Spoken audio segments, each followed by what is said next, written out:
Alors, bonsoir à tous. Nous sommes dimanche, 4e dimanche de l'Avent, à 2 jours de Noël. Et comme promis, je suis là, de retour, avec une voix de plume. Je ne pouvais pas faire autrement quand même à Noël. Alors, j'ai choisi une histoire, un conte, pour les petits et les grands.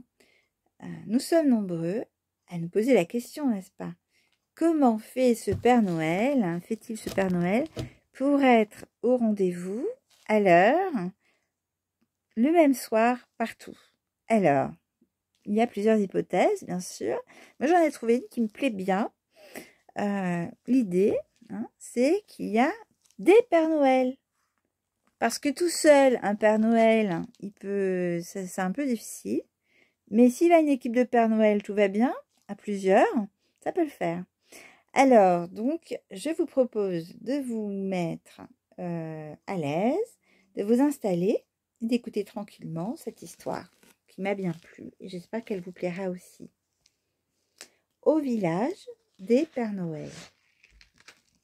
En plein cœur du Grand Nord, au fin fond d'une magnifique forêt, est un petit village dans lequel vivent tous les Pères Noël.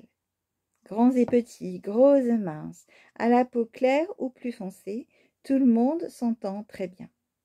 Le plus grand, celui dont la barbe est la plus longue, c'est Grand-Père Noël. Chacun l'aime beaucoup, comme tous les grands-pères, n'est-ce pas? En janvier, tous les Pères Noël sont réunis chez Grand-Père Noël pour faire fêter le Nouvel An. De grosses bûches flambent dans la cheminée. Sur la table, les plats les plus délicieux sont offerts à la gourmandise de tous. Dehors, il neige, mais les Pères Noël ne s'en soucient pas, le moins du monde. Ils sont bien au chaud, dans le grand salon, et beaucoup trop occupés à rire et à bavarder entre eux.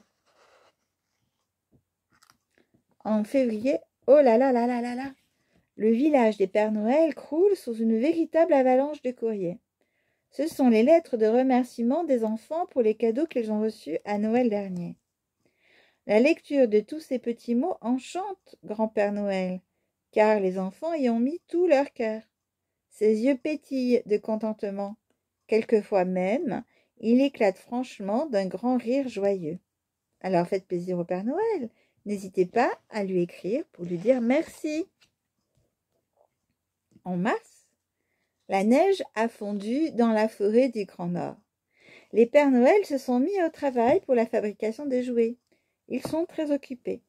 Ce n'est pas tout de semer des graines d'arbres à jouer. Encore faut-il les arroser pour qu'elles poussent bien, comme toutes les graines d'ailleurs. Il faut aussi grimper au sommet des montagnes pour décrocher les étoiles filantes qui embelliront les sapins et décoreront les cadeaux. C'est mes préférés, les étoiles filantes. En avril, c'est la rentrée à l'école des reines. Les nouveaux élèves sont là pour apprendre à tirer les traîneaux et à bien réussir leur envol. Tous s'appliquent beaucoup, comme tous les élèves, n'est-ce pas?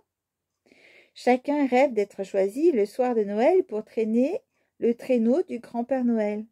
Quel honneur d'être celui qui se trouvera en tête. Mais on a besoin de tous, donc on a besoin aussi du petit renne qui ferme le cortège. Les mamans suivent avec beaucoup d'attention les progrès de leurs petits.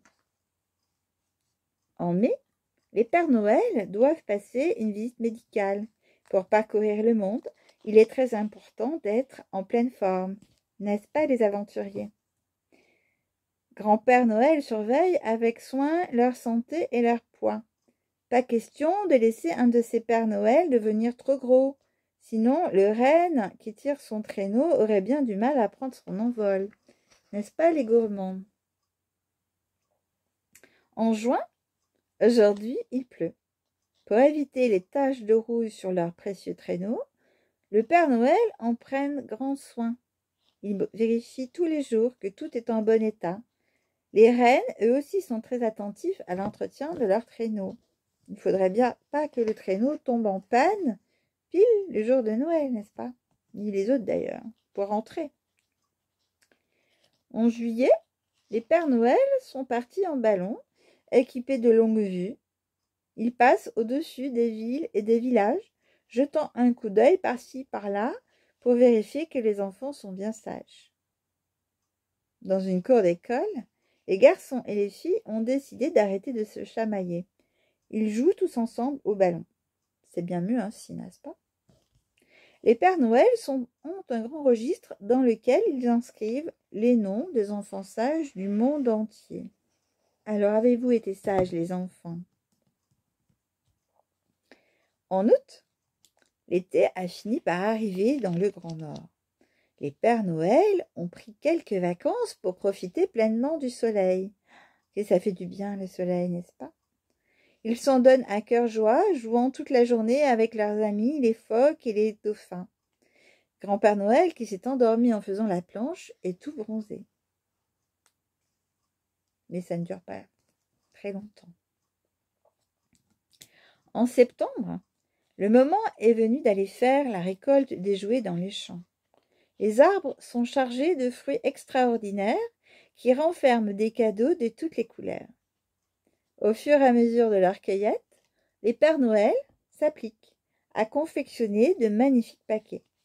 L'art de faire de jolis nœuds fait aussi partie de leur travail, et le nôtre est de les défaire.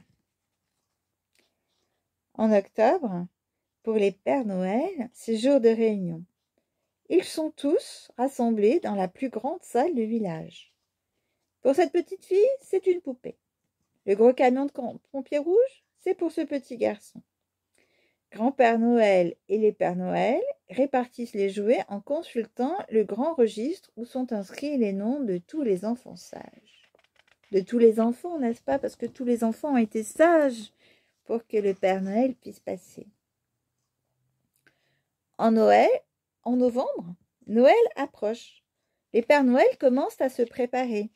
Ils lissent leur barbe, nettoient et brossent leur beau costume rouge. Aucun Père Noël n'oublie de glisser dans sa poche une carte du monde. Il ne faudrait pas qu'il se perde, n'est-ce pas? Pas question qu'il se perde le soir de Noël. Il ne reste plus qu'à remplir les hôtes de cadeaux. Et quel travail, n'est-ce pas?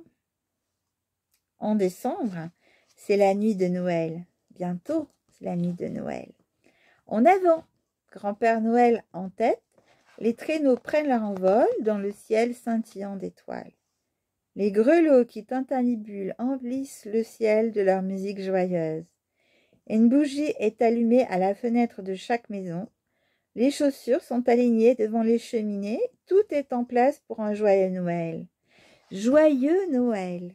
Dans toutes les villes et tous les villages, dans tous les pays de la terre, joyeux Noël! Je vous souhaite donc un joyeux Noël à tous et je vous retrouve pour la nouvelle année avec de nouvelles histoires. À bientôt!